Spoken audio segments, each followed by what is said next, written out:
Do you want to know how you can share your previous chats or previous prompts from Bing AI?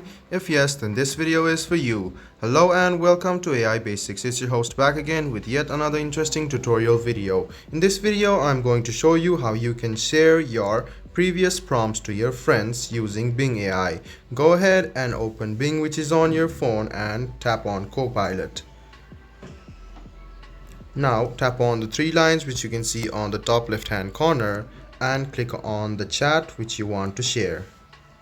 Now tap on the three dots on the right hand corner and then you can see the share button.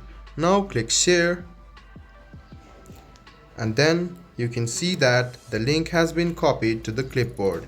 You can send it to your friends via social media or the app which you can use to send, and then you can send the previous chats to your friends. I hope this video was helpful for you. If you still have any kind of confusion, please do mention us on the comment section down below. Like the video, subscribe to the channel and do hit the bell button for more. Hope to see you in the next video.